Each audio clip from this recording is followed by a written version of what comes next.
Welcome into another episode of What's Bruin. I am your host, Chris Nozick, joined by the one, the only, the wonderful Gayle Trioni, as always. And we're doing it on a Thursday this week. We figured it would be a little easier to have all of development camp to kind of go over, review, and also all of the news from yesterday's beginning of free agency. Gayle, it's only been a week since our last show, but we've got new draft picks. We've got free agent signings. The team looks a little different now. Where's your mind at right now? So I'm not as ready to jump off the Zakem as most Bruins fans are. Because what have we heard for the past, 3-4 seasons? Gotta let the kids play. Gotta let the kids play. Well, guess what? The kids are gonna play, but people are still bitching. Yeah. They're going to complain about anything and everything. I think the only thing that I've seen a consensus positive reaction to has been the trade of Joonas Korpisalo. And just on cue. Hi, Kevin. What are we going to do if Swayman goes down because Corpy is gone? I liked Sweeney's comments about DiPietro. What, deserving the chance? Yeah, and the fact that they've seen enough of him that they feel he's ready for the backup role. Well, what he's ready for is a chance to show that he's ready for it. That's right. What he's earned. Now, because that leads to my point, because I know I'm just waiting for Kevin's comment. And I've never once said they shouldn't trade Korpisalo. My thought process was I didn't think they could trade him or that he would be the one traded. I feel like DiPietro had more value on the trade market of the two of them. And so I didn't know if Korpisalo would be the one they moved on from. Now, as I've said, and you know this, Kenny knows this, he can vouch for it too, DiPietro will only get better by playing at the NHL level. He now has a chance to do that. We will go down one of two forks in this road. Either he will be ready and everything will be just as good as if we had Korpisalo, but we'll have $2 million and some change more to work with. Or he will be what could become one of the worst backups in the league. If anything that we've seen is an indication, it'll fall somewhere on that scale. Where? Well, the only way to find out is to play the kid. So based on how the rest of this division has played out for their off seasons, I'm okay with us being the team that figures it out, because even if this team qualifies again for the playoffs, I'd rather have one more year of first round and done so that you have kids like Hagens and Huznadinov and Minton and, Petarka getting some of these playoff reps so that you can be better for it in the long run. Mm-hmm. If that means you end up having a year of DiPietro as the backup and maybe missing that playoff line, then you learn what you have in the kid too. Either way, you're, as the argument always is, well, you're not winning the cup anyway. Okay, well, if you're not winning the cup anyway, then you might as well be the team that gives them a chance. What I especially like is that Sweeney also made it clear that they were in the conversation with Arvidsson, but then when they were able to grab Peterka, they basically pivoted. Well, it sounds like it was Arvidsson's decision. Well, they were still willing to give him the contract. He's the one who looked at it and went, I don't have the same role. You guys aren't going to use me the same way. Right. Because I'd rather go here. Because they got Peterka. Because that's what they needed, someone younger. You know what I mean? And that's the other thing too, is people are complaining, well, why didn't Arvidsson stay with the Bruins if it was the same deal? Because he was going to end up on the third line. That's why. Right. And for a team like Detroit that's looking to be in a position where they have to move out Larkin, them bringing in another veteran, they're also, however you feel about them, they're going to likely lose Patrick Kane in the offseason as well. They needed a winger like Arvidsson. And the other thing is, too, is he's reuniting with McLennan. You know what I mean? Who he played for under in the Kings organization. So I mean, it works out for both because again, not that Arvidsson didn't deserve a 2 at 5. I have no problems with that. Oh, I would have given him that in a heartbeat. I would have given him that in a heartbeat, but by letting him go and signing with Detroit by not promising him a top 6 role, you now are basically saying we have Peterka, we have Minton, we have Hagens, we have Zaka, Geeky, Pasnak, Husadinov, Patra is going to be in the mix. You have all these young players that are going to be in your top 9. Yeah. Yeah. I mean, in general, in your entire forward group overall, I really like the direction and the fact that they weren't afraid to make that pivot.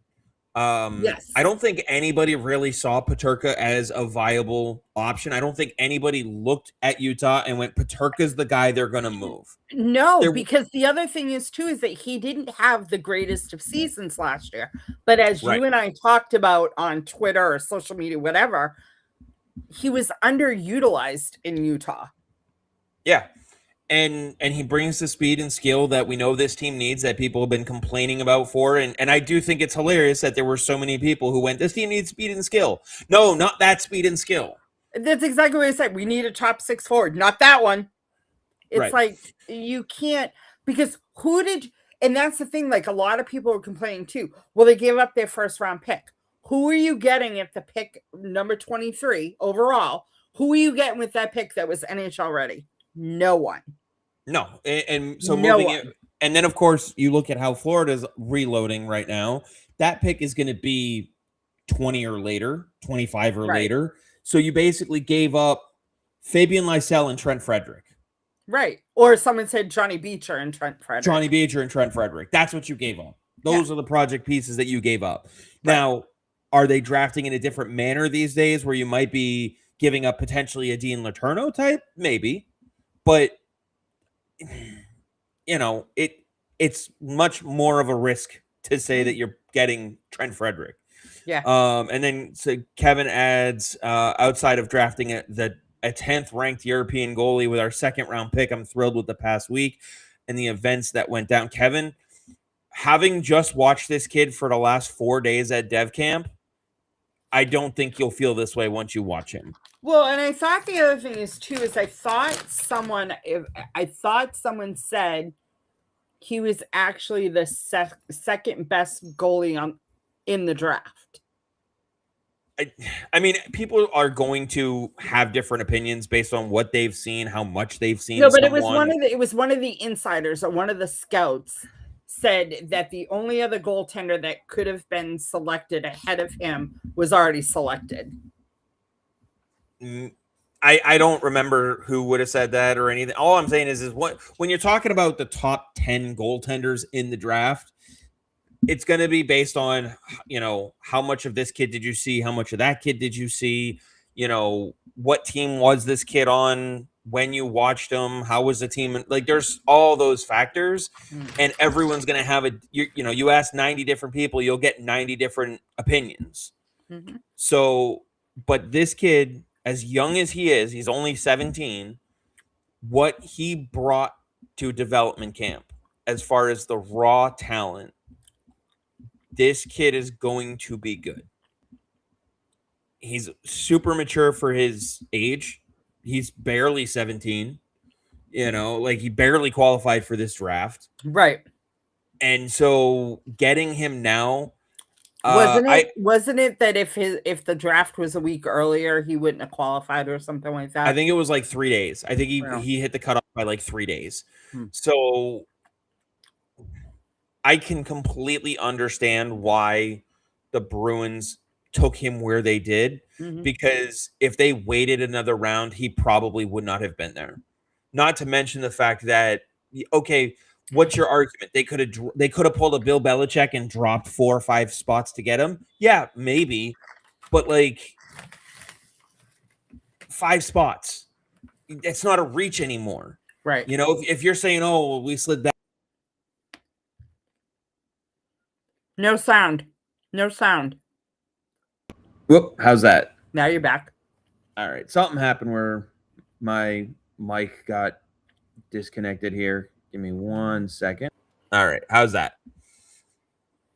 We good? Mm-hmm. Perfect. Mm-hmm. But I know a lot of people were like, why did we pick this goalie? Watch this kid play. My biggest worry right now is that he might be ready earlier than we would want him to be.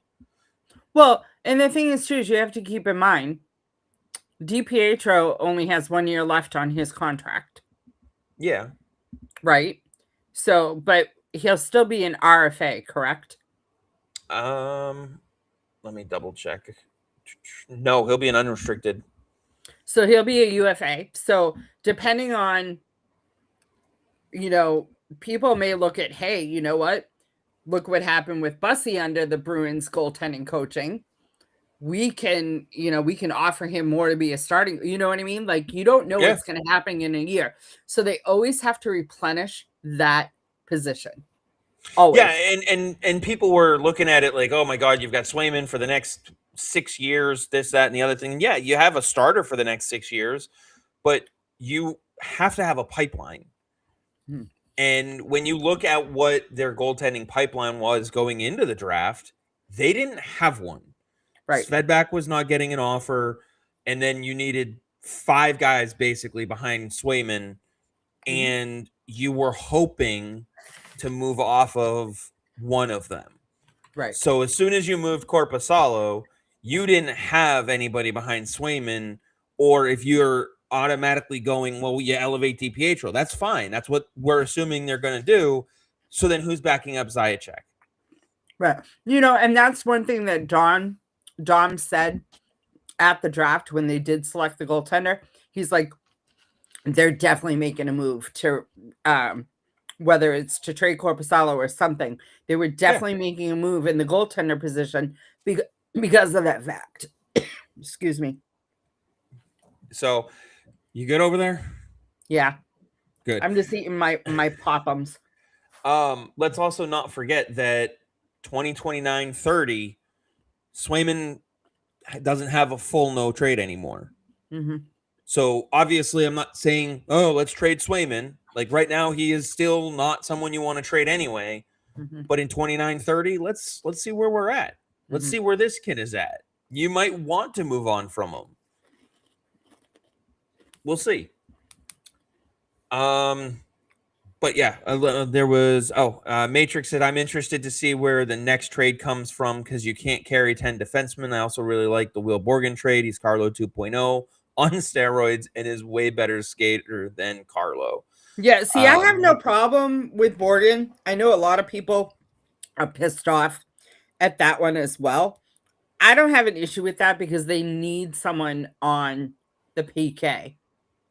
You know what I mean? And he's younger than Peak. Yeah, I don't know. I mean, he's 29. He's locked up for this year and 3 more at only 4.1. Like, I don't know what there is to complain about this. Right. You needed a right shot defenseman. Now, I get it. You still have Yoki Haru. You bring back old friend Connor Clifton. But now you have 4 right shot defensemen that you can work with.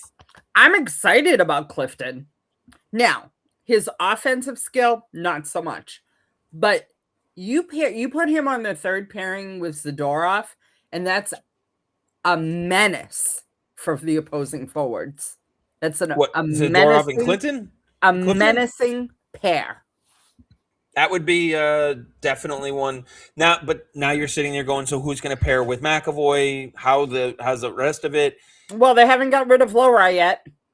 Yep. Nope. They also have Aspero, who played with McAvoy down the stretch. Yep. There's plenty of options. Plus, so I agree. Yeah, I agree with Matrix. I don't think they're done. I think there's another move or something to come along. I think it might be more underwhelming than what fans are thinking, but then again, there's also forwards they can move out and move off of, just given their forward group. I mean, I'm happy that they didn't end up getting Nurse.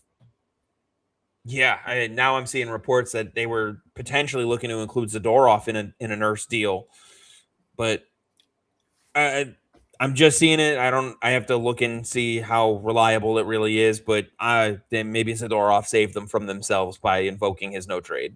Mm-hmm. Kevin says, I don't care what does this goaltender do for this team right now. He can't. Kevin, no one you were taking with that pick is going to do anything for this team right now. So that point is completely irrelevant. Completely irrelevant. What's he doing for this team right now? No one at pick 56 was doing anything for this team right now. No one in 23 was doing anything for this team right now. No. So there you go.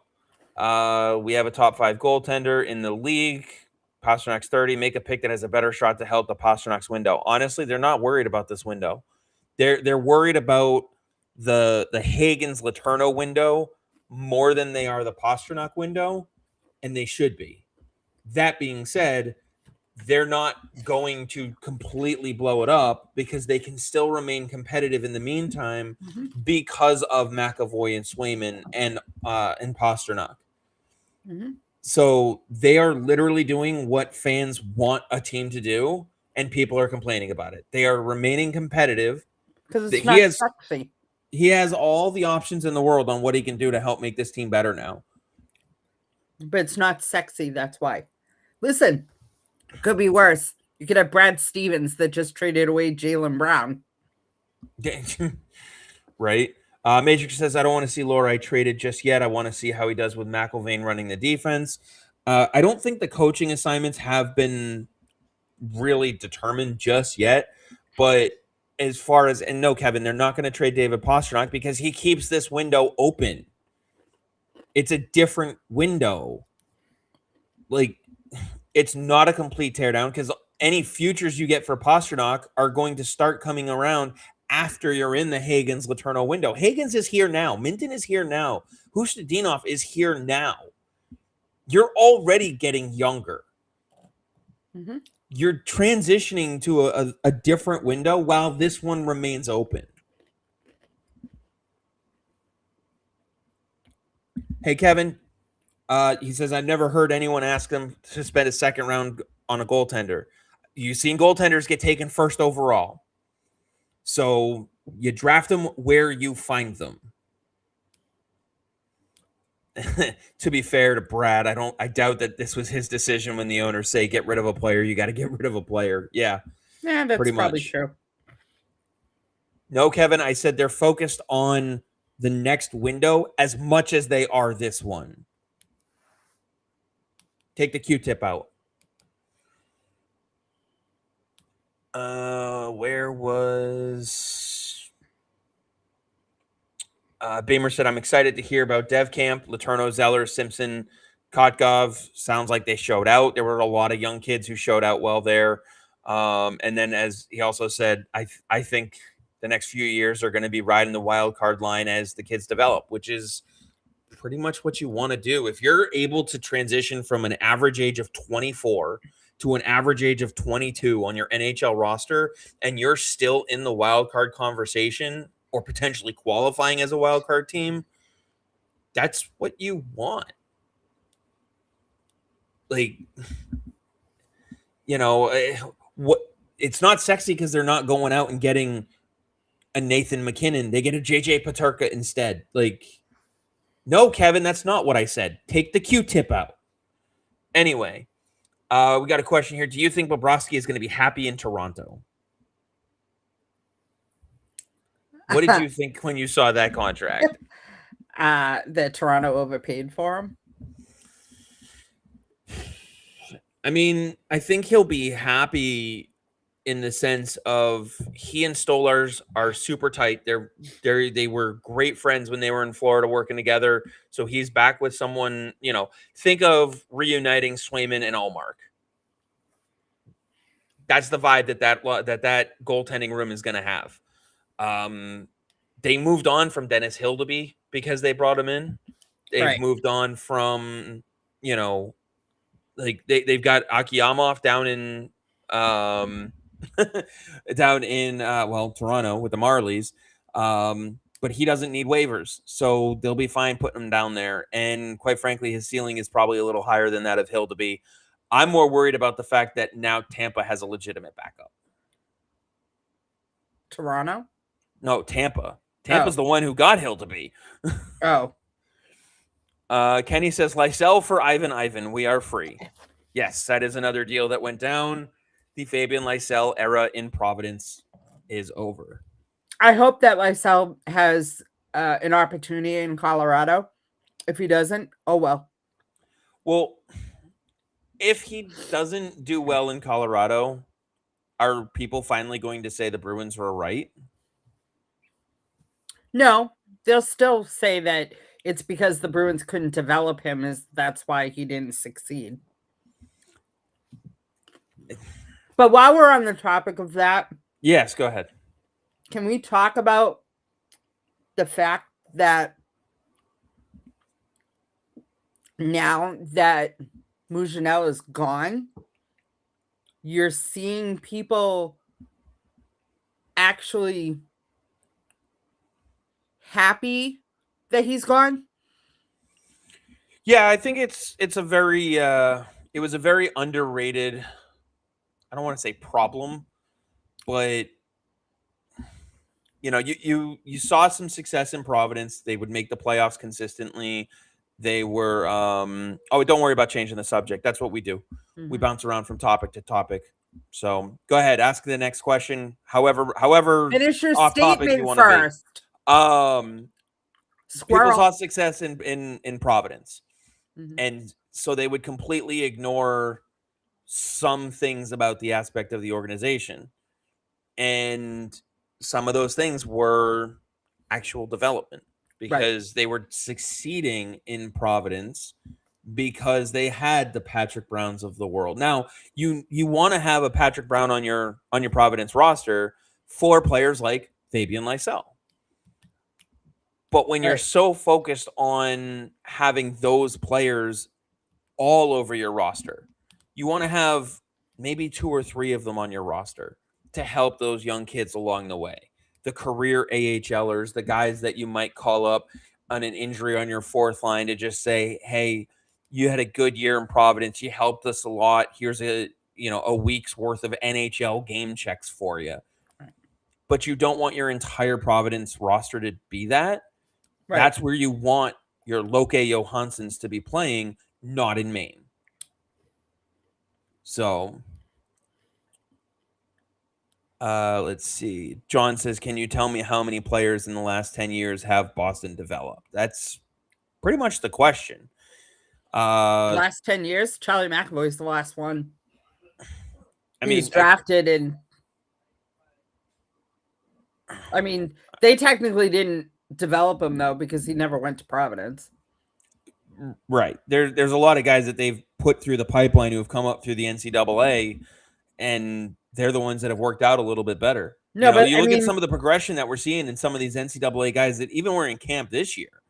You know what I mean? Like that's where the development is happening. Even look at Letourneau. Mm-hmm. His freshman year at BC did not go well. And now everyone cannot wait for him to go pro. Yeah. And I think going back another year is the right move for him. I think he even acknowledges that. Yeah. But his skating is significantly improved. You could see it at camp this year. Yeah. And sometimes it's also what can the skating coaches do? What aspects we've heard Sweeney talk about it. What aspects of the player's game are lacking, and how confident are you that you're the team that can coach them up? Well, and that's the other thing too. Look at the prospects that they got in trades, right? Mm-hmm.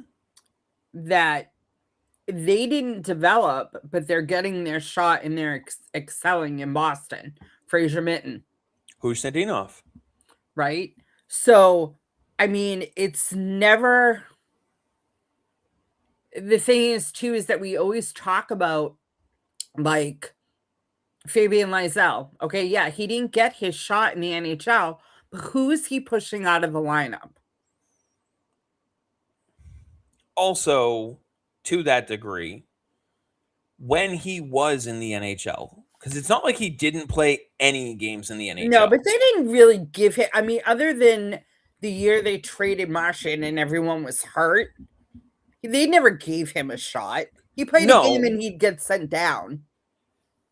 But when he was in the game, he didn't do enough of the things that they were telling him to work on his game.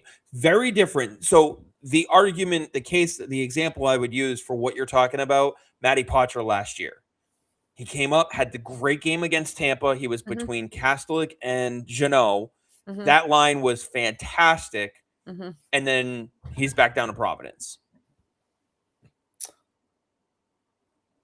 I don't think that was a punishment for him, though.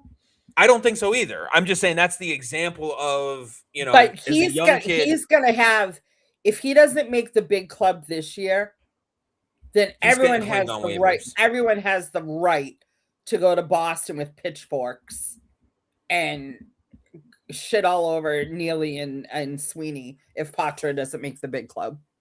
Yeah, well, I mean, he has to. At this point, you're going to lose him on waivers anyway, so he has to be on your club. I do think they're going to be more open to some, but just based on how Sweeney's talking, they're going to be more open to some of the decisions that, we feel are easy to make because it's not our money. It's a lot easier for me to sit here and go, well, yeah, you just throw Michael Eyssimont down in Providence and let him go through the waiver wire. Well, I'm not the one who's cutting him a check for $1.4 million this year. Right. So it's easy for me to say. They don't have a problem with burying that money in the AHL. They've done it in the past. They did it with Riley. My God, defenseman. Mike Riley. Yeah, but there was another defenseman too. They did it with Mike Riley, John Moore. They did it. They went to do it with bury them until they don't care. You know what I mean? I mean, they care, but they don't care because that's the whole thing. Well, what I've noticed with this team is they care up until a point where they realize that it's restricting them from success. Once they realize that is the restriction, and I think that's one of the things that Don Sweeney does a good job managing up. And what he's done at this point is basically earned himself some reign to go, let me do this.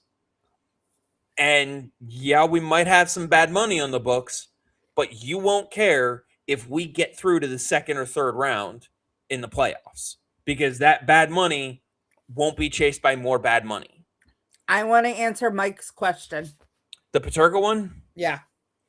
If Peterka takes the second line right wing spot, it seems the second line is set and is our best line. Lindholm centering the top line hasn't worked. In my opinion, how do lines 1 and 3 shape up? I've got Peterka with Mitten and Pasta, Hagens with Zucker and Geeky, Hustadinov with Lindy and Poitras. You've got Hustadinov with Lindholm and Poitras. Interesting. I think they liked what they saw with the Poitras, Jeannot, Kastelik line. I would not be surprised if that's your problem. But the problem with that is that you have Corrali. So your fourth line can now be Kastelik, Corrali, and Jeannot. I think Corrali is someone that they look at as being able to use more time off because he's played so much. But he's gonna be your fourth line center. I could see him being your 13th forward. In favor of who? Poitras. So your fourth line is Jeannot, Poitras, Kastelik. Oh, where the hell? Why would you put Poitras on the fourth line? Did you not see that line last year against Tampa? But it gives you significantly more upside. Not if you put Middlestat on the fourth line. Ew, no. Where are you putting Middlestat? I'm putting him on the left of Zaka and Geeky. Where are you putting Hagens? Putting him on the left next to Minton and Hustadinov. Then who are you putting Pasta with? Lindholm and Peterka. No.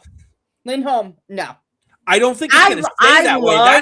That's how it's going to start. I disagree. I 100% disagree with you because I think Minton has earned his spot next to Pasternak.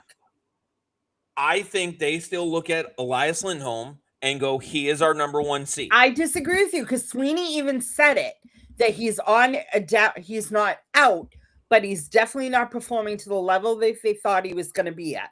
There's no way he's starting the season as the top 1C. No way. If anything, it would be Zacha over Lindholm. Maybe. I still think Minten has earned that spot with Pasternak. Even if he has, then I'm just swapping Minten and Lindholm, and I'm putting Peterka, Minten, Pasta. Then the third line ends up being Hagens, Lindholm, and Husnudinov. I want to see Hagens with Zacha and Geeky. I want to see Hagens in the middle, but they've made it pretty clear they want him on the left wing to start.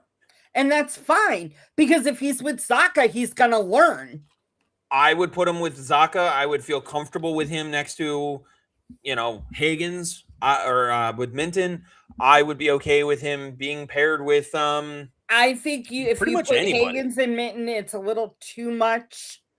I think Hagens with Zacha or Hagens with Lindholm is the way to go. See? Matrix agrees with me. Peterka, Minten, Pasta. That's the line I would do. I just don't think the team sees it that way. I disagree with you. They haven't even hit camp yet. That's why I'm saying I think that's how the team views it now. But last year, where did Minten play? Down the stretch. Not at the 2C. beginning. Huh?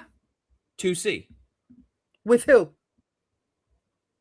He was with Geeky. He mainly played with Pasternak. That's because they weren't breaking up the Arvidsson, Middlestat, Zacha line. It doesn't matter. If he built that chemistry with Pasternak, why are you messing with it? Well, if that's the case, why are you putting Peterka on the left and not putting Husnudinov there? Because there's the chemistry. Has more upside than Husnudinov. But Husnudinov has the chemistry, and we know how much Pasternak likes playing with him. So based on your case, you're going Husnudinov, Minten, Pasternak as your top line. No, I'm going Peterka, Minten, Pasta. Based on chemistry and playing together last year. Nope. Because then at that point, you're basically doing Middlestat, Zacha, Peterka as your second line. Geeky. I'm just saying, using your logic, your string of logic based on how they did last year, what they did last year, who they played with last year, and the chemistry factor. Because the chemistry, you also have Pasta and Geeky. But we're talking about Sturm likes his pairs. He doesn't like his lines. He likes his pairs. And his pair and the pair was either Pasternak and Husnudinov or Pasternak and Geeky. Those were the pairs. No. It was Pasta and Minten. Mm-hmm. Look at the games played together. Pasternak played more games, more time on ice with Husnudinov, 5-on-5, than he did with Minten. By quite a bit. Octalek says, I may be alone in this. I want Peterka with Hagens, both great on zone entries. One's a setup man, one's a scorer. Look, like I said, I want Hagens in the middle. If it were up to me, I'd try Lindholm on the right wing on the third line. Lindholm is still your best face-off. Doesn't mean he can't take draws. I would want him on the third line right wing. And quite frankly, I would probably have Middlestat on the left wing. And, if you really want to make it a defensive line, then you could put Minten there. But I think, it also depends on what you do with Esimont and Steves and some of these other guys. Because, that third line, now you can put Matty Poitras in the middle. Poitras with Middlestat and Lindholm. There's a lot of options. Let's see. I'm offering those picks if someone like the Flames will take Lindholm. I'm putting Middlestat on the Vancouver Canucks for a pick or two. Poitras on the fourth line. Let's see. There was a question, and TF. We'll get back to his question on Ottawa, on Trocheck to Utah, and then asking about Ottawa as well. Let's see. Kenny says the only exception is Patra, who would play big minutes once his defensive game picked up. That would be yeah. He really did develop his game quite a bit. I'm curious. I know Matrix has put a few lines out there: Paterka, Mint, and Pasta, Hagen, Zaka, Geeky. I'm curious to see what other people are throwing together there. Gee, me and Matrix are Zaka, on the Hagen's, same... Paterka, all gas, no brakes line. Me and Matrix seem to be on the same page today. Geeky struggles without Pasta, in my opinion, from Betsy, and Pasta turned into a playmaker because there were no playmaking centers on his line. The counter to that, Mike, is there still aren't any playmaking centers with the exception of Hagen's. And like I said, they've made it clear they want him on the wing. The other thing is, too, is that Pasta didn't turn into a playmaker because of the centers, because he started it the year before as well. He was always a playmaker. That the problem is that when he starts to get congested, he looks for who's open, which is usually Geeky. Yeah, pretty much. And Geeky has the shot that was able to finish a lot of his And the difference is that Pasternak is not selfish. How would you feel? How would you feel about Geeky Hagen's Lindholm? Or Geeky Hagen's Pasternak, sorry. I don't think Hagen's is ready for a top line duty. I mean, at some point he's got to sink or swim, right? I disagree. Would you consider Zaka a playmaker? See, now, we've had this conversation because one of the reasons why I like him on the wing more than at center is because when he plays the wing, he looks for his shot. And when he's at the center, he's always looking to make the play. So, yes, Zaka is a playmaker. When he's down the middle, yes. I think Zaka, he is what you want in your 2C. Mm-hmm. Now, we've also had the conversation, too, because Zaka plays better when he's not on Pasternak's line. Right. Because he looks to defer so much. He played extremely well with Middlestat and Arvidsson. Yes. And ideally, I would want him and Hagen's on the same line because it gives them the opportunity. That's why I said Hagen, Zaka, and Geeky. I'm not against the line. You just said you were. No, I didn't. I would rather do Hagen's, Zaka, probably Paterka. Because, again, to your point, Geeky and Pasternak have been the pair for so long that they have been. Yeah, but you said you want Husdinov, Minton, and Pasta. No, I said that was based on your argument. I didn't say that's what I wanted. I think Husdinov is better fit on your third line. He can be that third line right winger that you really don't have. Like, that's why I like Husdinov, Lindholm, and Patra. Instead of making Patra is your fourth line center because he elevates the offense of that fourth line. You don't need three centers on your fourth line. You don't have three centers. You got Jeannot and Kastelik as well. Kastelik is a center. And Corrali so you only have two. Jeannot is not a center. Huh? Jeannot is not a center. Right, but Corrali is going to be your fourth line center. They're not going to bring Patra up and bury him on the fourth line for no minutes. It's not a matter of burying him. It's a matter of who he's had success with. And last year, he showed that with those two, he can have success. He absolutely showed that. In fact, based on his hockey IQ and ability to make passes, those are the two guys that I wouldn't mind having him with because he can elevate those guys. They are there to protect a smaller player.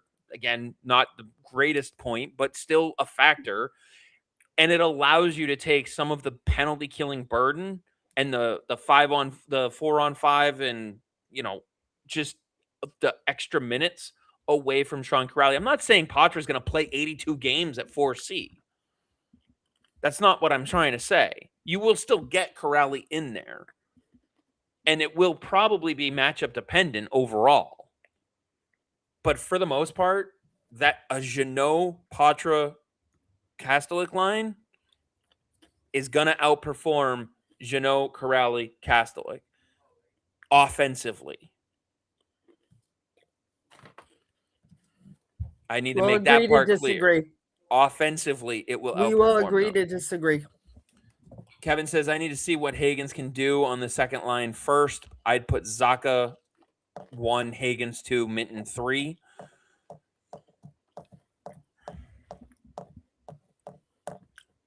You're shaking your head. Yeah, you don't like that? No.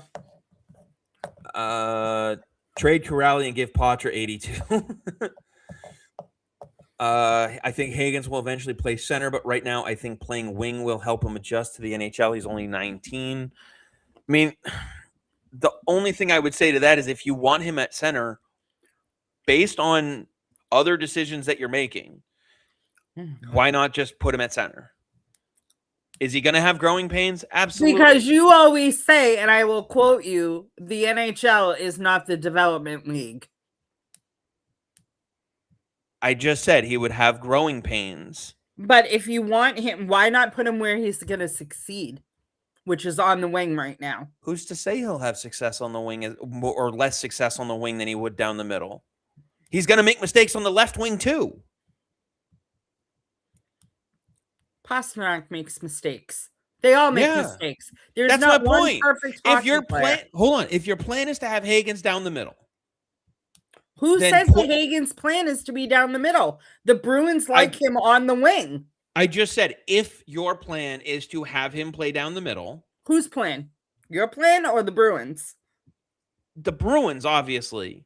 If the Bruins plan, which is what I've been saying, if the Bruins plan is to have him play down the middle long term, put him down the middle now. Kevin says, just let the kid play center. Doesn't matter how old he is, put him there and let him play his natural position. And to your point, Kevin, he is a natural centerman. I watched him play wing in Providence. I watched him play center in Providence. He is so much more comfortable at the center position. Just put him there. In fact, I would go so far as to say putting him on the left wing would be less conducive to him having success than putting him down the middle. Are you always this argumentative with everyone? What am I arguing? You're just like, every time I say something, you argue with me. Just tell me you don't agree. You don't have to argue with me and tell me I'm wrong, because it's my opinion. It's not your opinion. Isn't that what we do here? No, but what I'm saying is that you don't have to tell me that I'm wrong. You're basically telling me I'm wrong, and that's not cool. No, I'm backing up what I'm saying. I'm saying I watched him play at center and wing. He is more naturally a center. That's what I'm saying. And you've agreed with that before. So what I'm saying, the whole crux of my point is, if the plan is to have him be a center, there's no need to put him on the wing now. Have him be a center now. When have the Bruins said that he's going to be a center? When have they said he's going to be a wing? Where have they played him? Down the middle in Providence and on the wing. They played him in both. Where has he spent most of his time? Where has he spent most of his time in his career? Oh my God. Why did I'm they not draft asking him? you his career. I'm asking you within the organization. In his 6 games, they've had him line up at left wing, and he has not looked as comfortable as when he's at center. You drafted him to be a center. How do you know that? Position? Did they tell you? Did they call you up and say, Chris, we drafted Hagens because we're going to put him on the wing, but we want him at center? How many times have they talked about needing top centermen? Mm-hmm. So when has Hagens ever been listed as a left wing? He's always been described as a center playing left wing when he's been over there.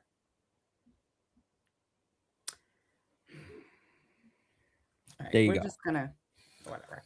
Mike says, I'd like to see Corrali and Middlestead gone and play Hagens, Poitras, Minton, and unfortunately Lindholm down the middle.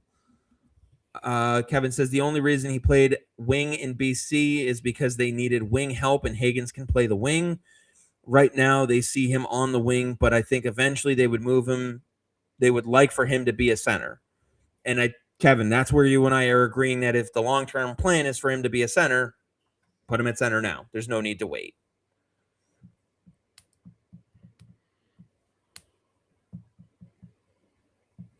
And Octolac says, I get the whole wing thing, but we saw at Worlds he's a better player at center. Absolutely.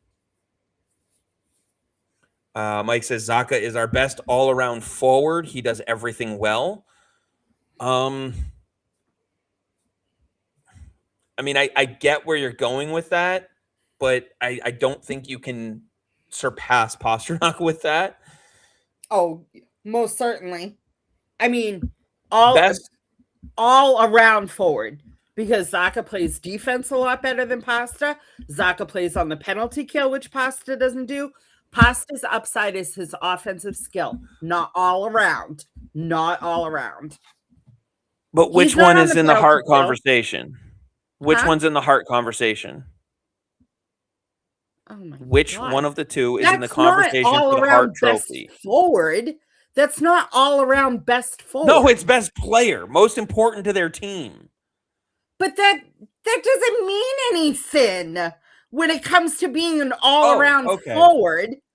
Like, Chris, seriously. Zacha is their best two-way forward. Yes. Jeremy Swayman was their most valuable player last year. Not Pastrnak. Their best two-way forward, yes. Absolutely, he's their best two-way forward. Which makes him their all-around best forward. Because Pastrnak is not a two-way forward. He is... Yeah. He can outscore his mistakes. The defensive mistakes that he does make, he can outscore them. That's not the point. You're saying that he is a better all-around forward than Zacha. Offensively, 100%. Defensively, Zacha skates circles around him. Yes, he does. But offensively, Pastrnak miles better than Zacha. That doesn't make him the best all-around forward. If you can outscore the mistakes that you cause. Oh my God. All right. Dude. You have to score more than the other team to win. So if Zacha's out there, you might tie the game. You might play to an even game. With Pastrnak out there, you have a chance to win and outscore your opponent.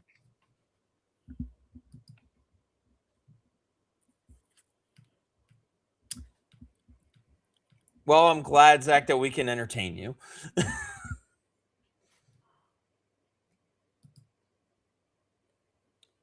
Let's see where I think they want Hagens to be wing and Letourneau and Minton at center. They asked BC to try him at wing, and they did in the second half. Yeah, and he still looked better at center. At the end of the day, will be up to how Hagens performs in training camp and where Sturm has him fit in.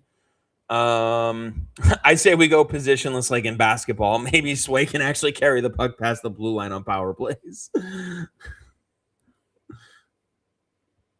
Kevin says, but at the end of the day, none of us know what the Bruins want with Hagens, but if we're going off what we can see, they're mainly playing him at wing. That's all we know. That's all we got right now. Yeah. Let's see. Keep going.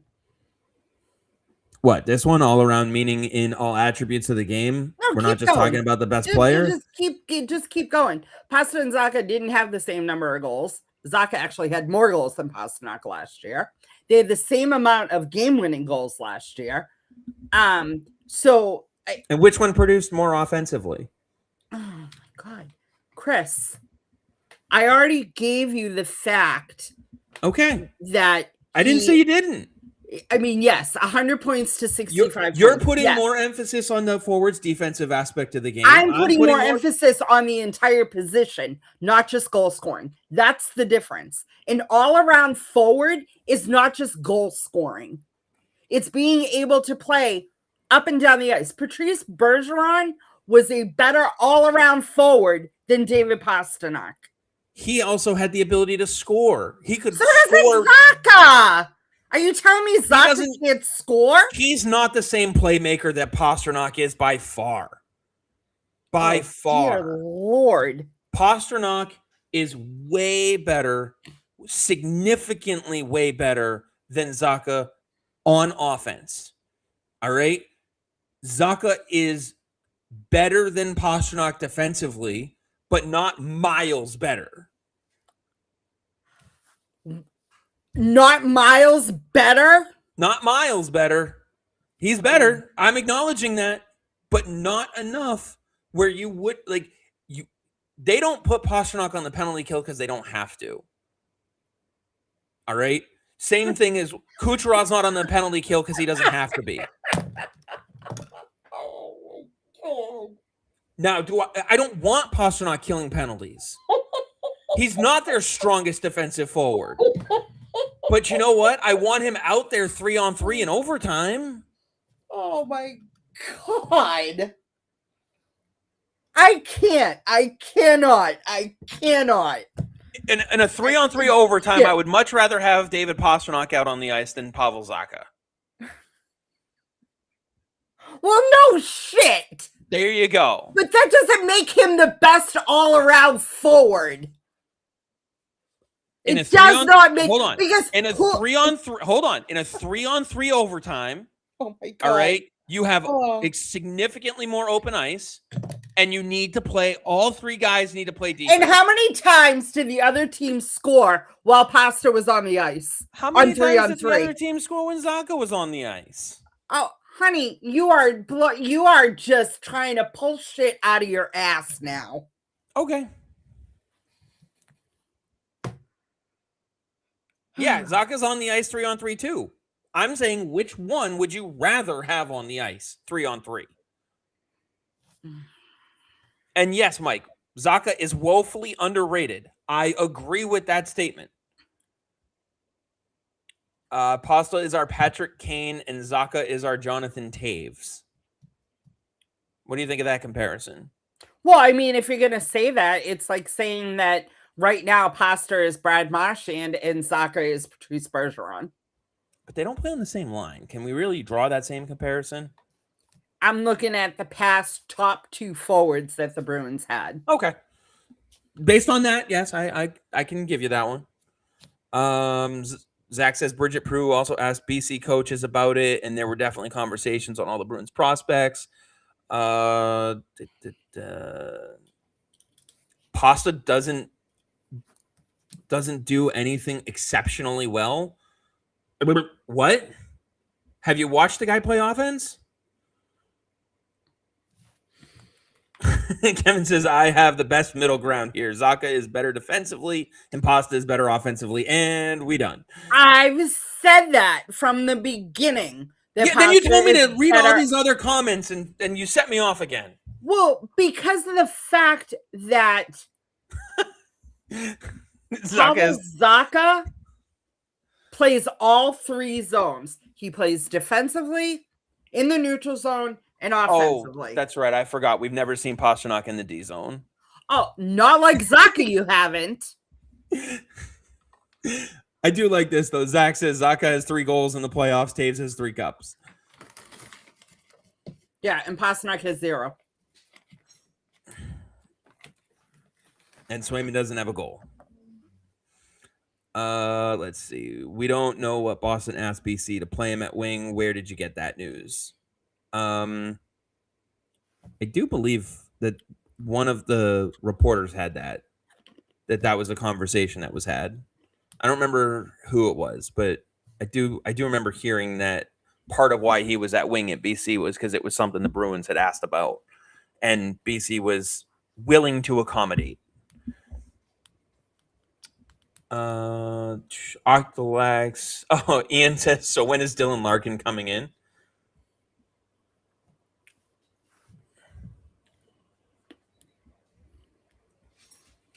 Where are you at on Larkin? He should stay in Detroit. What? Hold on. I can't read that. Hold on. I can't read that. Oops, wrong button.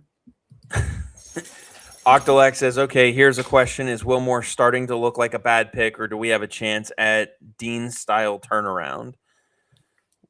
we'll come back. I'm curious. What are you trying to show me over there? We'll come back to this question. Gayle. Oh, Kenny's comment. Gayle slaps Chris. back to the violence, huh? Oh boy. Yep. Back to the violence. Okay, that's fine. Will Moore. He is definitely the name to watch at BC this year for Bruins fans. I think based on everything that I've seen, I think right now BC has him slated to be their 2C behind Letourneau. I mean, the talent is there. You can see it. Unfortunately, he wasn't on the ice for dev camp this week, so we couldn't really see where things are at for him. So all I can say is just watch some BC and we'll see where he's at. Could we see a Dean Letourneau style turnaround? I'm not ruling it out. The kid's got the talent and the brains, the IQ, it's all there. It's just, can he put it together? And so we'll have to see. David says, do you have any room for Reichel? I got plenty of room for him as Providence. The 13th forward or the 13th forward. See, I would rather bury Eastamont and keep Reichel. I mean, I would. I got room for both of them in Providence. So if you're asking me to pick between the two for my 13th forward, I'd rather keep Reichel. But that I'm also sitting here going, I got no problem putting Alex Steves down in Providence either. Oh, I have no problems with that. I forgot about Steves, if I'm being honest.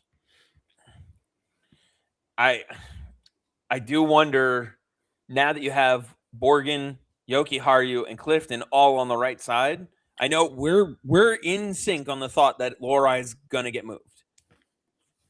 I think everyone's in sync that Lorai is gonna get moved.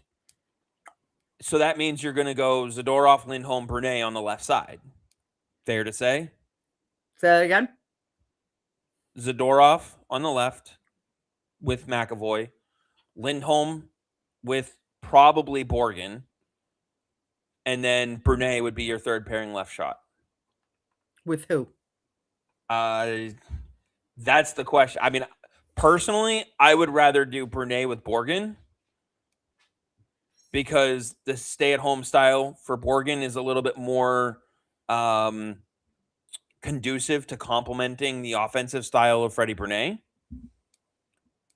And therefore, my second pair would either be Lindholm, Jokiharju, Lindholm, Clifton, kind of cycling through that, see how the chemistry fits there. But I'm also not as ready to move off of Mason Lohrei as some are. I'm not ready. It's not that I'm like, oh, see ya, kid. But if you can get something back for him that you need, if you have to package him and get something back. Yeah, I look at this roster and I go, what are you? I like Octo's comment. What I think Steve's forgot about Steve sometimes. That's why he looks great for 3 weeks, then disappears. And we'll get to the Florida Panthers. I mean, how many lineup. people remembered that Steve's was in this lineup? Yeah, I don't think they do. And that's where I'm going with this BG. But real quick, Mike said, I would have hated sending Zadorov to Edmonton as part of the package for an overpriced nurse. Love Zadorov. Mike is my new best friend. I think Zadorov might have actually helped save Mike the and I from are like, not only are we same book, we're same chapter, same page, same verse. Same paragraph, same sentence. Yep. Kevin says, I played NHL 26 franchise recently, and Reichel turned into an 88 overall in 3 seasons. I don't know how the hell I did it. But to BG's question, if you trade Lohrei, what do you get for him?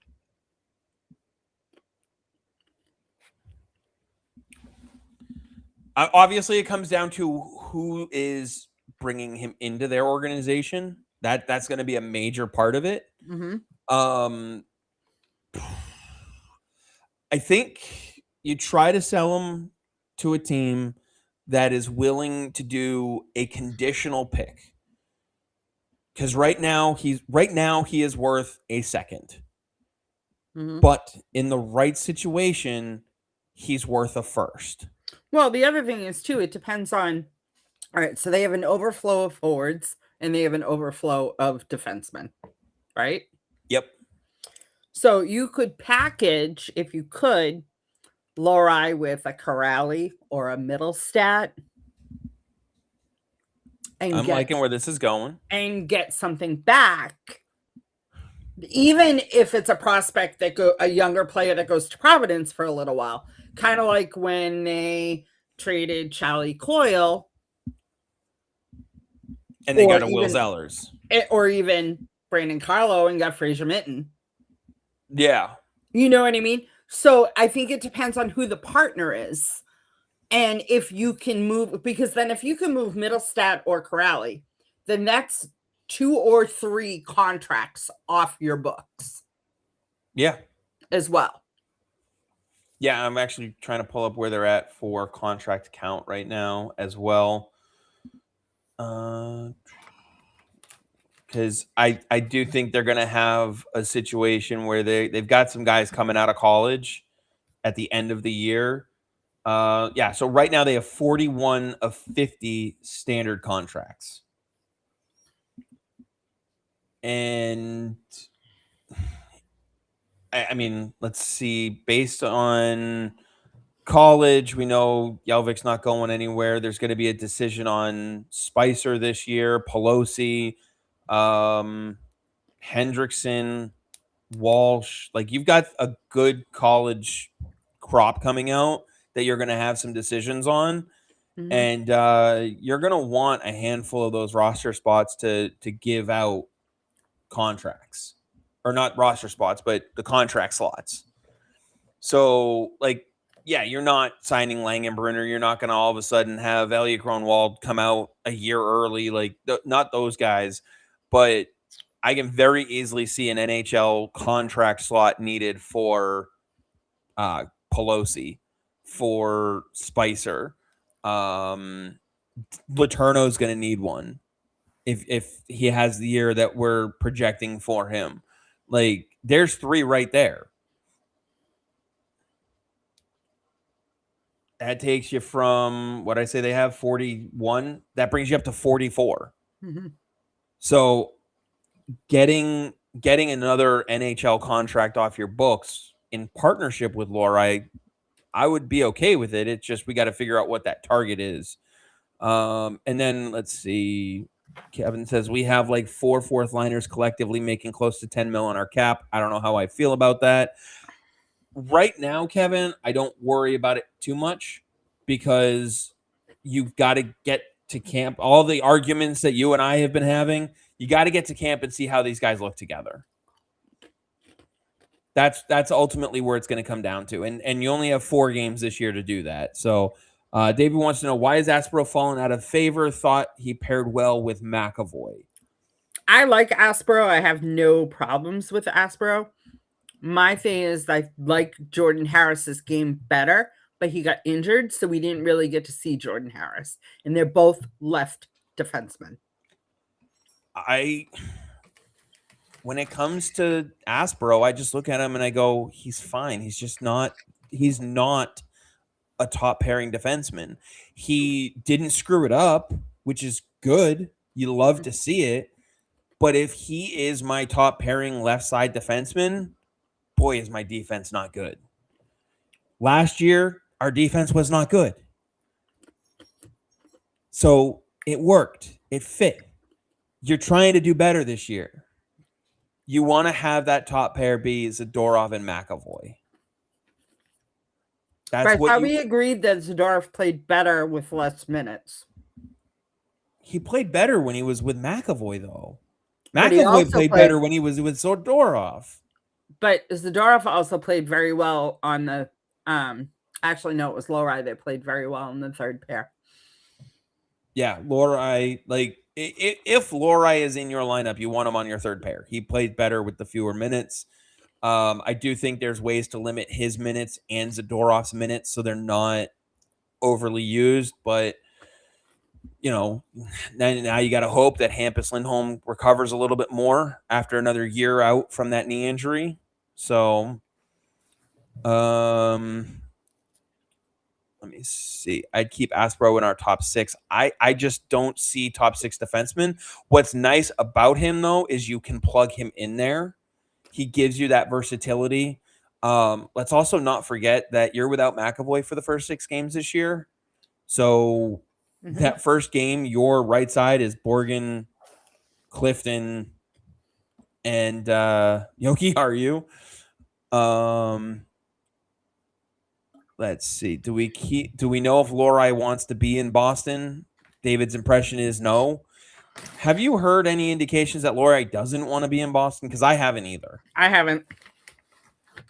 Mike says, win now, trade Middlestat, Lohrei, Letourneau, a first and a second for Werenski. Werenski came right out and said he doesn't want to be traded. He's talking about free agency not being traded. Aside from that, I don't think that package gets it done. If I'm Columbus, that package does not excite me. The Letourneau in the first do, but you have to either add Hagens. I would take Lohrei. I'm not complaining about Lohrei. You know, no, but you have to add another top level prospect like Hagens or Patra. Yeah, and if it's Patra, you're probably adding another first. Players like Werenski go for 2 firsts. So, Octlex says the only thing I'm trading Lohrei for is Kent Johnson, like Marinovsky suggested. That's not going to be enough to get Kent Johnson out of there either. It's just not enough. Nurse would be a downgrade from Zadorov. I do agree with that. Although I'm not as down on Nurse as some are, I do agree that he would be a downgrade.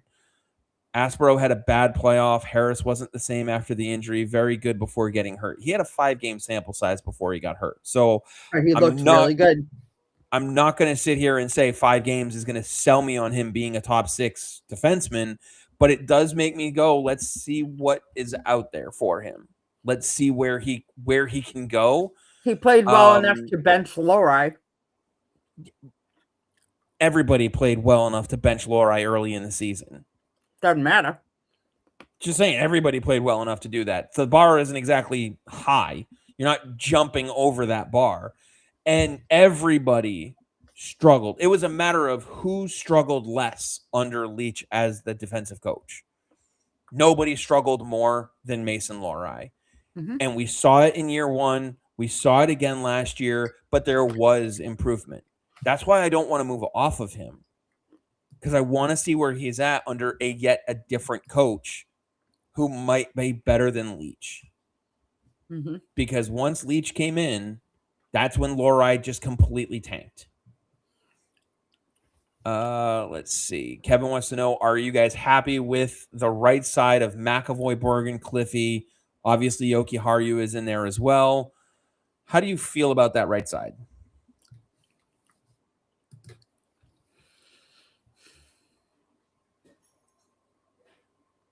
I need to see more of Borgen. I don't know him enough.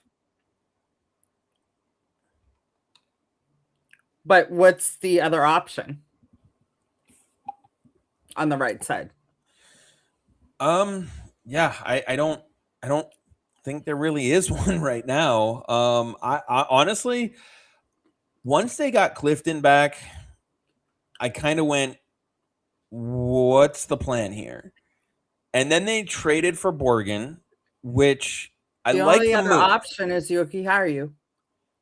That I like the addition of Borgen because he plays the defensive style. You know, ideally I would love to have him next to Hampus Lindholm because it's a very similar pairing to Lindholm Carlo. But I do not want to have Lohrei and Clifton or Brunet and Clifton. You know what I mean? Like, I don't want to have that as my Clifton needs to be with Clifton either needs to be with Zadorov or not. Well, those are the options. Pretty much. Because like I said, they're going to be menaces to the opposing team's forwards. I wouldn't be opposed to seeing Clifton with a guy like Aspero, if that's a third pair, but we don't have like we have other options that I like better. Mm-hmm. Now, if you're going to tell me that your top four are Zadorov, McAvoy, Lindholm, Borgen, and then you cycle in Bruin, Clifton, and Aspero, then you're moving on from Jokiharju. That's fine. I'm fine with that as an option, but you got to move on from Jokiharju. Right. And that's another contract that I look at, similar to how I saw Korpisalo. Someone will take him on. I just don't know if this is the year that they'll do it. Because you got plenty of teams that are going to be working towards the cap floor. Would Bruin work with McAvoy? Maybe in the long term, but I don't think year one is the time to try it. Why not? You want to throw Higgins to the Wolves? Why not Bruin? Okay, do it. I mean, you already said if that's where they see him, might as well put him there. I said he can get there. I didn't say that's where he will be. I didn't say that's his projection. That being said, I'm not against it. Go ahead. Bruin McAvoy. Bruin McAvoy. Go for it. I'm not against it. I literally just said that. Both Lindholms need to be much better for the Bees to compete. Yeah, that we got to worry about Elias's back. Hopefully, training different helps that. Let's see where we were back here a little bit. Lohrei was a lot better when he switched sides. I liked him on the right. You and I had that conversation. I liked him a lot when he was on the right. We just need Lohrei to reach his potential this season so we can have Zadorov move to the third pair in a perfect world. I liked Lohrei when he played his first year when he played with Lindholm. With Lindholm? Mm-hmm. They didn't Yes, do that they his did. first year, did they? Yes, they did. The year that he was up and down, yes. He played with Lindholm. A little bit. Yeah, that's the thing. He works well with Lindholm on his offside. Mm-hmm. I said it a few weeks ago or months ago, whatever, how long ago it was. I would be much better off. I would feel much better, and I'd be very okay with Zadorov, McAvoy, Lindholm, Lohrei. I'd be very okay with that. Then you could do Bruin and Borgen. Like, there's options. I do think this is all going to come down to camp, though. I know everyone says, oh, there's another move to come. I think the move is going to come when we're much closer to camp. Because I don't know, or the other option is we're going to see fans extremely underwhelmed because they're going to trade someone like Lohrei for a draft pick. I would be okay with it, obviously, if it's a good enough draft pick or, like I said, conditional. How would you feel if they did that? If they traded him just for a draft pick? If they just traded him for draft capital. With the depth they have in defense now, I'm fine with it. Okay. I mean, the depth they have now versus what they had a week and a half ago, yeah, for sure. Yeah, I mean, hello, I just said that. But yeah, that's what I'm saying. Is a week and a half ago that was not the depth. It's just, who's gonna make that trade? Who's your trade partner there, and what are you trying to get back? Borgen is a number 4 defenseman tops. He isn't higher than that. Yeah, Kevin. Zadorov, McAvoy, Lindholm, Borgen. That's the 4. I don't get what. Anyway, Lohrei I'm and just gonna sit here Lindholm eating my pop-ums because were a disaster defensively. No, they weren't, Mike. They actually played quite well. There were a couple mistakes in there for sure, but Lohrei had a lot of mistakes last year overall. He played better overall on the right side. Anyway, where else do we have to go with this? I know you weren't at Def Camp this year, Nope. so there's not a lot to to argue about over that. Well, who is your star of Dev Camp? For Kevin's gonna hate me for this one, but the goalie that we took, Ivanov. That's what I'm eating, Ian. All I'm wondering about is what Gayle's eating. Nice. I could go for a little snack myself. It keeps me from yelling at Chris. Yeah, but it doesn't keep you from smacking me. No, I got a free hand for that. Mike says Cliffy and Zadorov should work. You guys are still in sync on that. Mm-hmm. I'll take it. I'm up for trying it. I really am anxious to see what Sturm does in the 4 preseason games. What they try in camp. I really am curious to see what they do with that. I do think there's going to be a lot more say in the roster in terms of being okay with players being sent down. That's what I mean. That's what I meant earlier when I said I think they're going to be more open to some of those moves. Normally we would see, waiver exempt player A, Hagens, for instance, would be sent to Providence because he's waiver exempt. But instead, I could easily see them sending Easimont, Corrali, and or Steves down instead and keeping Hagens. That's the type of move that I think we'll see a difference in. And then I don't want to hear people bitch that they actually gave the kids a shot. Right. What are you trying to argue with me? I'm not trying to argue. I'm confused by your point saying that he's only a top 4 defenseman. I didn't put him higher in the lineup than that. That's where my confusion is. David says the rumored package for Edmonton's Nurse. Who do you believe the Bruins were offering? I heard it was close to. Yeah, David, we were talking about that, and the name that I've heard was Zadorov. But Zadorov exercises no trade clause, and it didn't go through. So, but to answer your question, Gayle, for me the standout was Ivanov. Mm-hmm. As young as he is, and like I said, I know Kevin's gonna hate it, but as young as he is, the amount of raw talent that this kid has in goal cannot be understated. And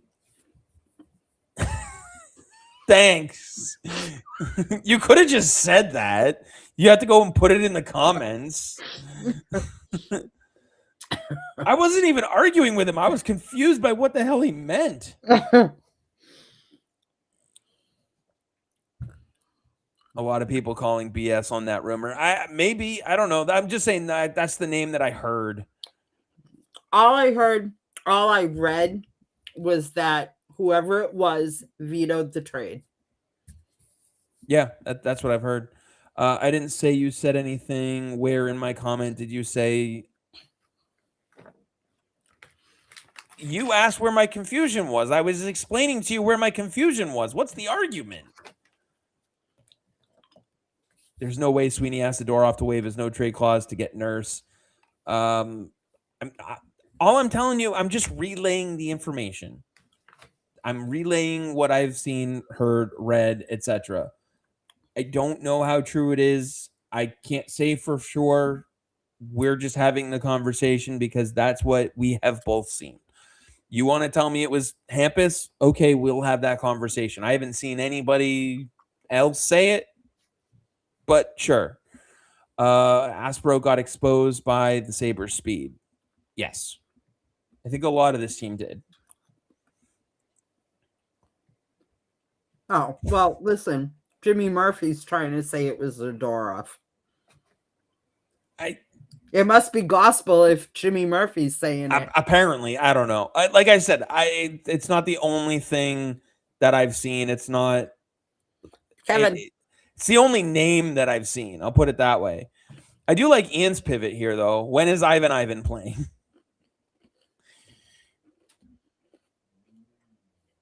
That's a good question. I mean, I think he's another one that, he'll stick around camp longer than people think, and then be one of the last few cuts. I will say, seeing him in Providence will be a nice breath of fresh air compared to all of the Fabian Lysell conversation.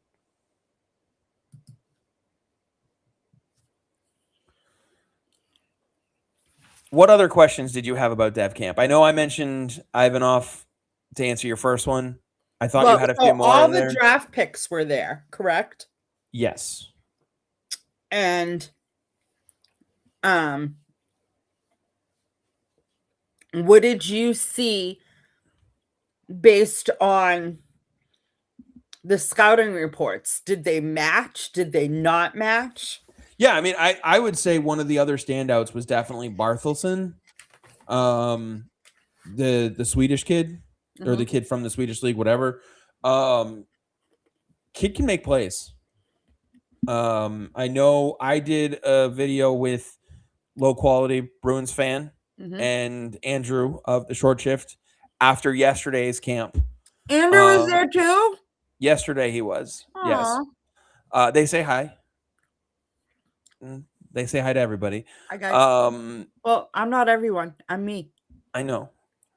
But after camp ended, we went to Low Qual's hotel room and recorded what we were planning on only having be like a 20-minute video.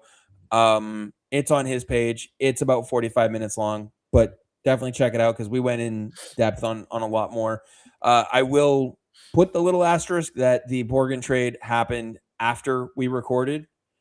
So we did not address that. And FYI, I look like this for people that don't know what I look like because I was in my pool all day. Yeah, you lucky.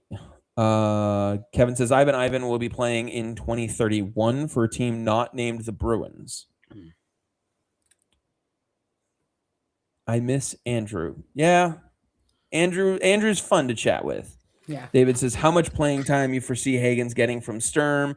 Will Sweeney say play him no matter what or spot Hagen's into the lineup? I think Sturm, he works very well with younger players. So I don't think there's going to be an issue. He's not a Bruce Cassidy. He's not Montgomery that, oh my God, you made a mistake. You're going to be up in the, you know what I mean? It has to be a lot for him to say you're not playing. I think Sturm has a longer leash than those guys did. Basically, Sturm just wants them to buy in and get on the bus. And if not, they're going to be out like Beecher. Speaking of the bus, speaking of Beecher, he's now in Florida. Because he didn't get his QO from Calgary. By the way, did you see the friggin' contract that AJ Greer got? Yes, I did. They threw a bag of money at AJ Greer because they lost Jeffrey Vial. And he comes with a couple cups. But Vial now in Tampa, by the way. Good contract for him. Classic good for him. I'm trying to think of some of the other former Bs that got paid, some of them. Yeah. Let me try and where did Riley Tufte land? I think it was New Jersey. Someone else. Oh, Eric Holla landed in the Kings organization. Yeah, that Kings team is a little puzzling. Oh, actually, you know what? Let's circle back. I forget who had the question about Ottawa and Utah. Someone had the question about Vinny Trocheck going to Utah. Trocheck. Yeah, it was. It's really further back, so I want to credit them, and I mentioned I'd get to it. So let's visit that now. Trocheck to Utah. And what was the other move? Oh, then they also asked about Yakimchuk. It was, hold on. T for trips. Thank you. T for trips. Thank you. T for trips. That sounds right. Yeah. He went Monday to the Ottawa Dev Camp. Yes. Or they. I don't know if it's a man or a female, so I'll say they went. Hold on. Don't forget Lausanne's barf of a contract. Oh, I know. Like, what is it with all these former Bruins getting paid? I wish I could just simply go, well, the cap went up, but some of them, I think the most egregious one was the AJ Greer contract. Yeah. I mean, really yeah, do. he has 2 Stanley Cups, but he's not the reason why Florida won 2 Stanley Cups. No. I think Mike just wants us to argue and thinks that we won't agree on this one. He says Hustadinov has a higher upside than Minton because he has the best motor on the team. Mike, we're in different books on this one. Yeah. Unfortunately, Mike, we're not arguing on that one. And I like both players. I actually like both players. But I don't know now. So I think it depends on where they land in the lineup this year. Now, if you, like you said, Chris, and I will give you this, if Pastrnak and Hustadinov end up together versus Pastrnak and Minton, then yes, Hustadinov is going to have the higher upside. What if they both end up with Pastrnak? What if that is your line? Well, then maybe you have a new perfection line. I don't know. Can we not use that phrase ever again? Because it never should have been used in the first place. Listen. She only doesn't like Patra. Now, Kevin, she's slapping you. Mm-hmm. Thank you. We have a different target for her slaps. For the contract, I wish the Bruins got Zuccarello. It's small enough, but I still look at that and go, how is he fitting into your lineup based on everything else that you're trying to do? I think one of the things that we talked about last year was you and I were on the same page as far as the direction of the team. They were trying to remain competitive in a wild card type way because their aspirations of winning the division just weren't there. But they were also trying to transition overall, get younger, rebuild the farm team, and gain prospects and picks that they didn't have, but do so while still putting a team together that could make the playoffs. We were on that same page last year, right? What? Sorry, I was reading something. Can you tell us what you were reading? I was reading, Michelangelo said, Nikita Zadorov has a 16-team no trade. Hampus Lindholm has a full no move. My feeling was Hampus because he's been beaten up with injuries and didn't box out during the Buffalo series. It could be that both sides preferred Zadorov given he's a closer match in player identity. That's talking about the Nurse deal. Either way, I disagree that it's Zadorov because I don't think the Bruins want to move on from him. I don't think so either. He's closer to becoming your captain than Hampus Lindholm is. Yeah, I would believe Hampus Lindholm a little more than I believe Zadorov, but they both make sense for Edmonton to go, we want that player. Yeah. And we would do it for Nurse. Wants to play for Mike Babcock. Yeah. Oh, that's right. Connor McDavid does. Stupid idiot. Anyway, what I was trying to say while you were reading that and not sharing it with us. Well, I didn't want to interrupt you. You have no problem doing that any other time. I was thinking of your feelings. You just end up smacking me anyway. That's true. So last year, we were on the same page as far as the direction of what they were trying to do. Rebuild the prospect pool, the farm system as a whole, gain draft picks, while trying to build a team that would make the playoffs, whether it was as a third division team or a wild card team. They wanted to be competitive on that cusp. They knew they couldn't win the division, and so their thought was do the best we can and try to land here. Right?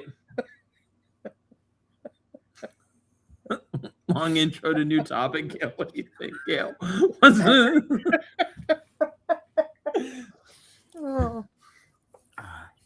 Now y'all know what I go through working with her. Hey, watch it. Why? You're gonna smack me anyway. That's true. So, was that all fair to say? Yeah. That we were on the same page on that? Yeah. Yeah. So, the question now becomes, what is their direction for this year? Obviously, get into the playoffs is still part of the plan. Well, and Sweeney said it too yesterday that one of the things that they needed to do was, I forget the exact word, but basically build the back end because they were not strong defensively. Yeah. Right? So they did that. They brought in some defensemen, right? They have a plethora of defensemen now.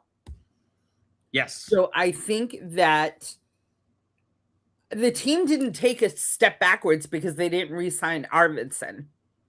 No. Actually, if anything, I think they took a step forward because they gained Peterka. Correct. I think Borgen is an upgrade to Yoki Haru. Yeah. And moving on from Korpisalo's money, thank you. I'm like salary cap, whatever. Sorry, I wasn't listening anyway. Well, you know, it's fair. It's fair. And they really want to give DiPietro a shot. But Swayman proved last year that he could play the amount of games. Right? Yep. So I know they're going from 82 to 84. There's only 2 more games. Yep.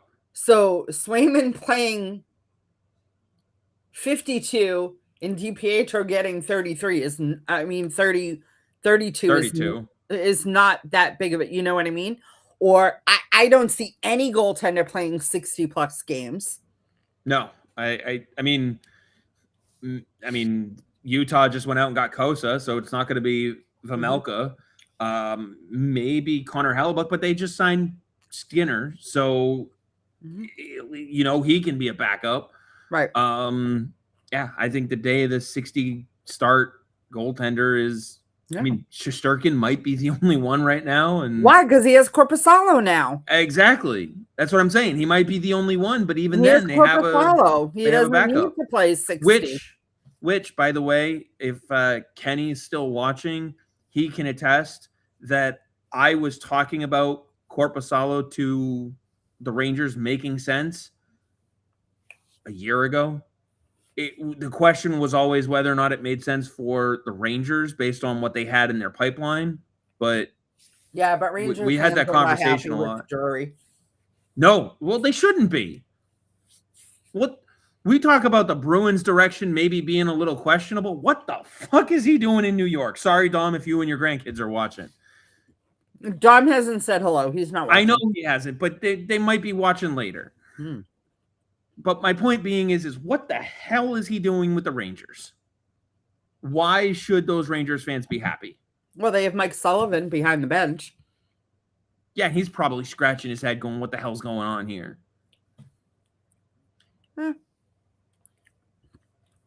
Listen, at least he can blame Drury. Yeah, no kidding. And then David did ask, we touched on it a little bit. How many games do you see DiPietro playing in? What would you consider a successful season for him? That's actually a good follow-up to that.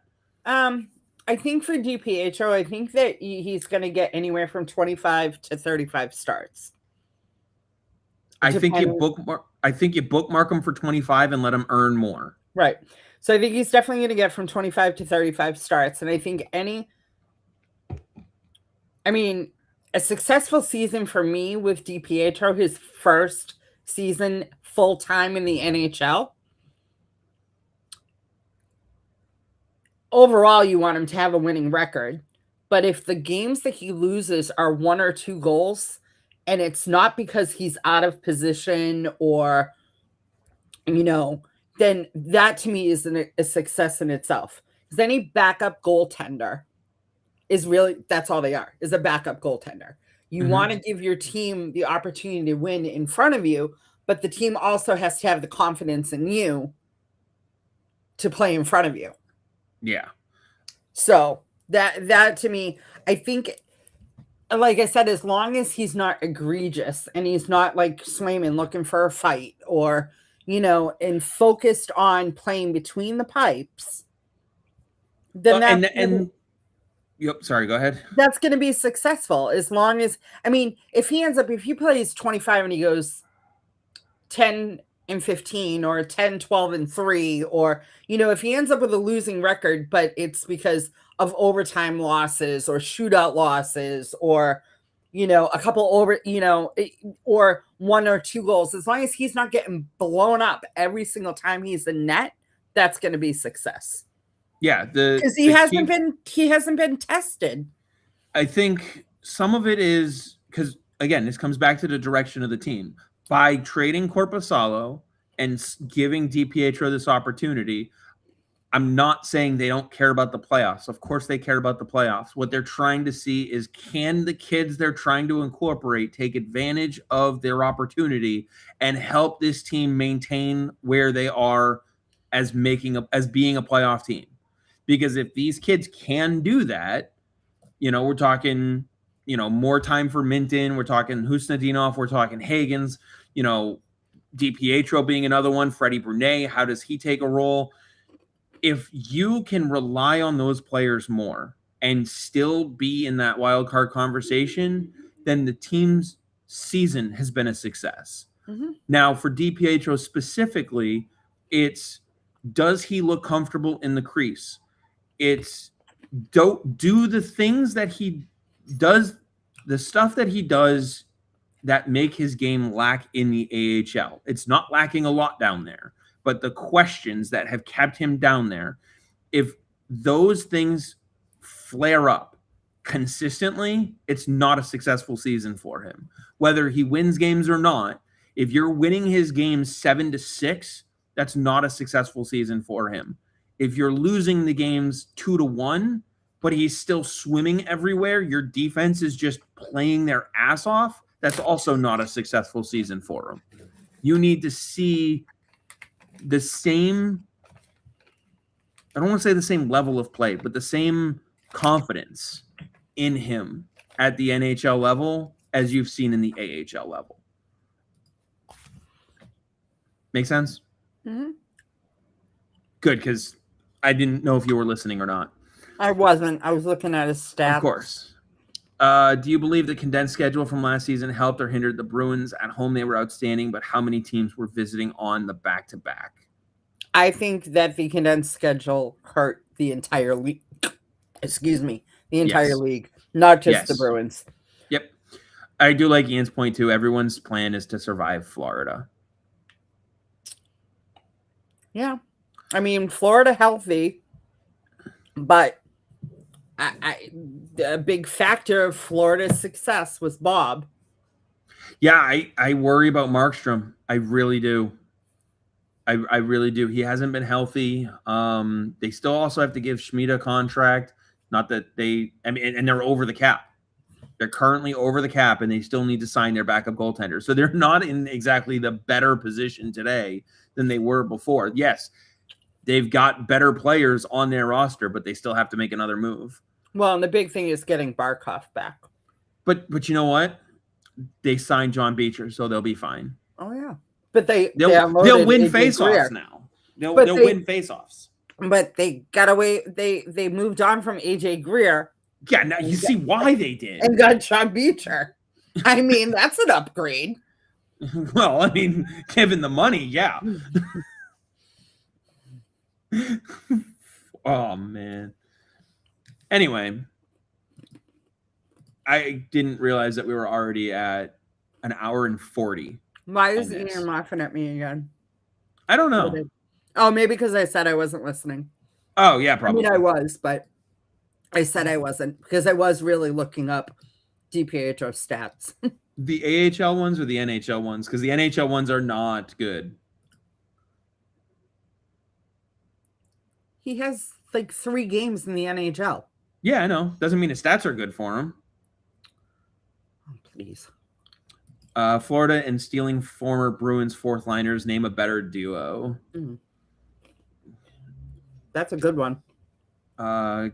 We get Kevin's story time. I paid for 1 meal at McDonald's. They gave me 3 of the same meals. I'm going to attempt to eat all this. Oh, I got a food story. Oh boy. So I ordered Wendy's the other day, DoorDash, because I was at work and I didn't feel like going out. Nah, who does? Especially in this. So all of a sudden it said it was delivered. So I go outside, I'm looking, there's no one there. So I sent a message to the guy because they said he was still in the area. Nothing. So I went on DoorDash and said, didn't receive my order. So they sent me a new order. The second order came. The first order came after the second order. So I'm like, who wants 3 Wendy's? Nice. Okay, well, now that we're on food, do you have anything else that These are really good. I'm already hungry. These are really, really good. They're basically pretzels, but crackers. Yeah, They're well, so good. I'm already hungry, and now Kevin's mentioning food, and you won't stop talking about food. But they're so good. Can we go back to you wanting to smack me about something Bruins related so I'm not thinking about food? Snack Factory. Thanks. Yeah. Apparently that's a no. She wasn't listening to that either. I'm here. Why would I want to listen? Do you have anything that you want to add to this episode, fleet related? I haven't seen nothing anything to talk about really. with the fleet. There's nothing going on with the fleet right now. I mean, we're about to hit that time frame for the next month for the Bruins. Yeah, I mean, they'll have the prospect challenge coming up. We should always be on food. We can do a food show. Ian's with me. He's with pretzels. Yes. I would love some pretzels right now. Well, I wish I could make it rain pretzels, but I can't. And you're in Massachusetts. No, you want to just smack me over it anyway. You're in Massachusetts. I'm in New Hampshire. I can't help you. Yeah. Apparently, neither could your DoorDash driver. Yeah. So nothing with the fleet. Do you have any other thoughts or questions? Because I know you weren't at Dev Camp this week. Were you just at ice level, or did you contact the Bruins? No, I was not. I was on the main concourse level. Okay. Yeah, with the food stand and stuff. I mean, okay. View for me is good enough there anyway. What did you think of Letourneau? Is he leaving BC at the end of the year? Obviously, we have to see how the year plays out. But yeah, Patra. That's why she doesn't want to talk about the fleet and stole from DoorDash. That works. Kevin, and you wonder why I don't listen. Right? I never said I don't blame you for it, but no, you were asking about Letourneau, so we'll actually stay on subject on this one. Okay. For at least 30 seconds. His skating has already improved significantly. Obviously, we know he's going back to BC to continue to work on his skating. Mm-hmm. He will only obviously be getting better. Obviously, we have to see how the season plays out, but I would certainly say you need at least one NHL contract slot for Dean when the season is over. It's possible that he goes to Providence, but I definitely think he's on a trajectory to make this his last year at BC. Do you... I love you too, Kevin. And I don't hate Patra. Do you believe the rumors that other schools were trying to recruit him out of BC?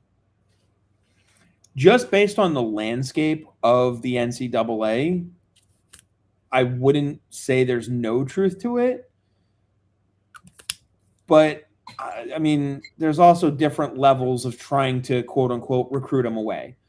You know what I mean? Like someone could have easily been like, oh, well, here's a little extra NIL money than what you're already getting.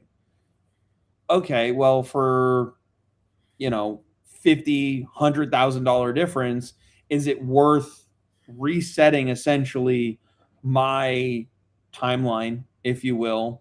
Because that's essentially what he would be doing. He'd be starting all over with new coaches and all that stuff. Or is staying in BC the better decision for him long term? I'm sure. I believe Dean was asked about it, and that's why he talked about it. My thought is it probably occurred more heading into last year because teams looked at him and said he was injured. Let's try to buy low on him and bring him into our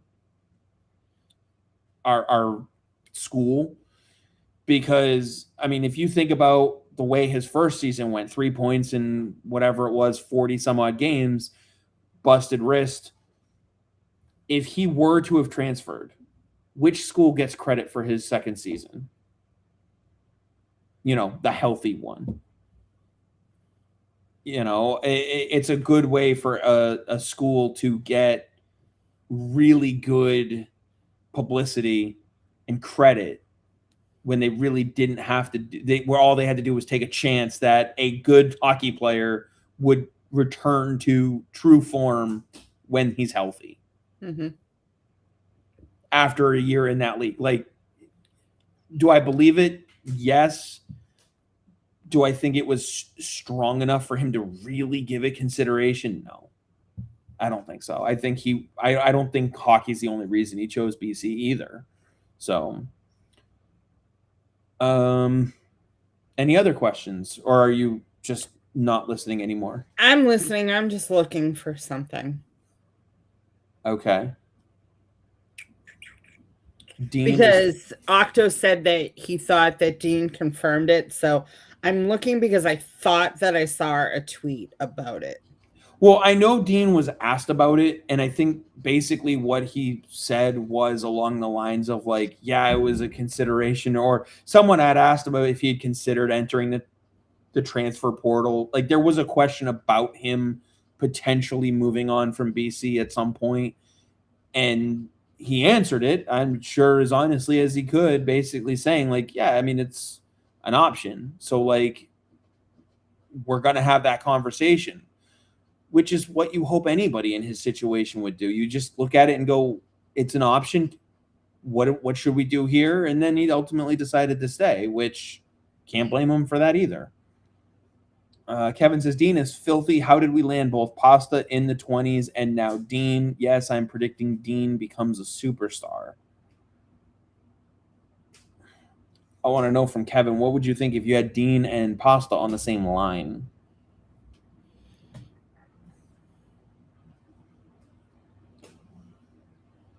I'm guessing you're not finding what you're looking for.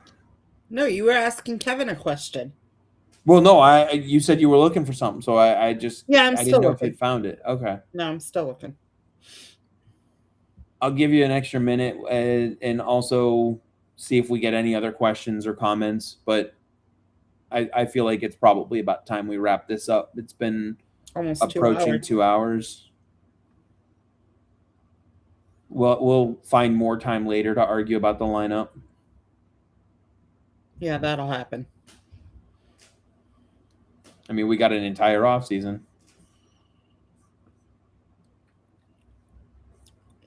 Oh, and someone had asked about the kid who was like 7 foot something in the draft.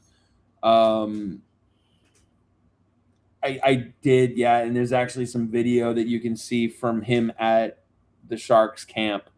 I believe he was drafted by the Sharks. So it'll be interesting to see how he progresses in his game. All right, I can't find it. I'm done looking. Dean and Pasta on the same line would be unfair with Peterka on the left wing. That would be a reasonably good top line. Any other thoughts? Yeah, we need a new intro. I know it's one of the many things on my working on list. It's one of the many things I'm working on. Other I than mean, that, 90% of the people on the intro don't play for the team anymore. you don't have to tell me again. I know. All right. All right. I'm finally getting some things back on track. Oh. The health stuff is behind me ish. We're getting there. So everything's on the upswing, and that intro is on it. Okay. All right. All right. Do you have any other thoughts on the Bruins?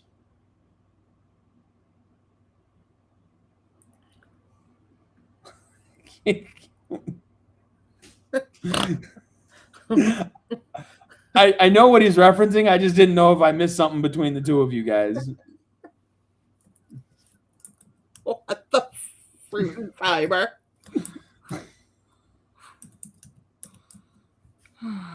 I actually do not have Kessel on the intro. Thanks, Ian. No, but he has Feature, Marchand. No, you know what I'm gonna do? You know what I'm gonna do? I'm just gonna change it so it's all the same music and it's just one background that says this is at least a different intro, and just let that sit on the screen for a minute and a half. That sounds good. I mean, it's better than what we have now. Is it though? At least it's hockey right now. Yeah, but no. All right. Well, I'm still working on it, so bear with me. I was wrong. Dean didn't confirm, just said he had thoughts about the transfer portal. Yeah, because he was asked about the transfer portal. Pretty much every Florida Panther. I'll just go get Florida Panther clips and, I'll make that our intro. How's that? Why not? All right. With that, go Bees.